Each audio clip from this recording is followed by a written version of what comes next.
আপু আপনি শক্ত হন, কারণ আপনাকে আরো অনেক কিছু বলতে হবে।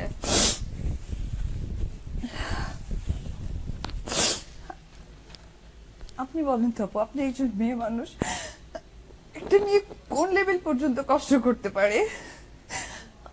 আমি অনেক কষ্ট করছি 10 মাসে। আমরা বুঝতে পারছি আপু, দর্শকের এত ভালো লাগার একটা আজকে জায়গা 10 থেকে। মাসের কষ্টের ফল আমি কারো কাছে ছোট হয়ে যাব, আমাকে ছোট করা হবে, এটা আমার কাম্য ছিল না। আমি সব সময় আজকে আমার সবকিছু আমি আমার জীবন দিয়ে আগলায় রাখছি, তার বিনিময়ে ছোট্ট একটা সম্মান চাইছি, আর কিছু চাইনি। সবাই তাই চায়।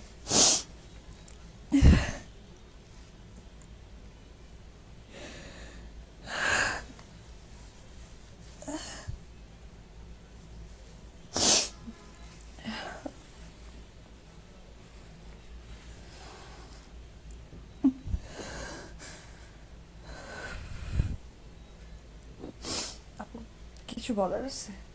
আপু আপনি বলেন, আমরা আপনার কথা শুনতে চাচ্ছি। আমরা দর্শক আসলে আপনার কথা শুনতে চাচ্ছে।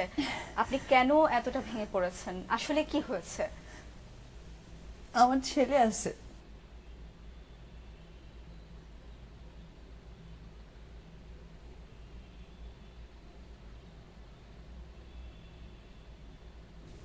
সাকিব আর আমাদের একটা সন্তান আছে। সেই আচ্ছা। বাচ্চাটাকে আমি অনেক স্ট্রাগল করে জন্ম দিয়েছি। সাকিব আমার পাশে ছিল না, আমাকে টাকা দিয়েছে। কোনো মানুষ যদি অসুস্থ থাকে তাকে টাকা দিয়ে কখনো যাওয়া যায় না। আমার ও হওয়ার সময় আমি চাইছিলাম যে একবার ওর সাথে হ্যালো বলি। আমি কি অন্যায় করছিলাম? আমি তো সাকিবের ভালো চাই, এখনো চাই, আমি চেয়ে আসছি। আমি আমি নিজেকে অনেক সাফার করছি। ওর মা আছে, ওরও তো বোন আছে, তারাও তো মেয়ে মানুষ। তাদেরকে একবার জিজ্ঞেস করুক আমার মতো এরকম কষ্ট করে কিনা। আমার কি অন্যায়? আমি নায়িকা, আর আমার অন্যায় আমি সাকিবকে অনেক সাপোর্ট করেছি, এটা আমার অন্যায়? আমি অনেক সাপোর্ট করেছি, আমি 10 মাস আড়ালে গেছি, আমাকে নিয়ে অনেক বিদ্রুপ মন্তব্য হয়েছে, আমি গায়ে লাগাইনি। আমি জানি আমার সাকিবকে ঠিক রাখতে হবে।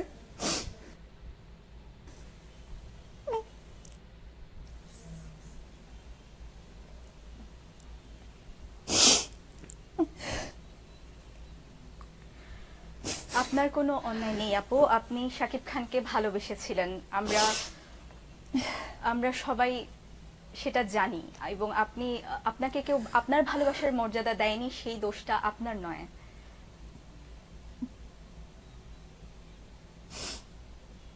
আমাকে আপনি নিজের প্রতি বিশ্বাস প্রতিনিয়ত সে রাখেন। ঠকায় গেছে, কেন? আমি তো তাকে ঠকাইনি। আমার সাথে বিয়ে করেছে, আমাকে বলছে অপু লুকায় রাখো। আমি প্রত্যেকটা মুহূর্তে লুকায় রাখছি। আমার প্রেগনেন্ট, আমাকে বলছে তুমি লুকায় রাখো।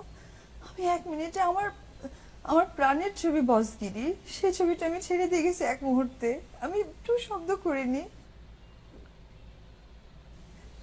আমি ঢাকায় আসছি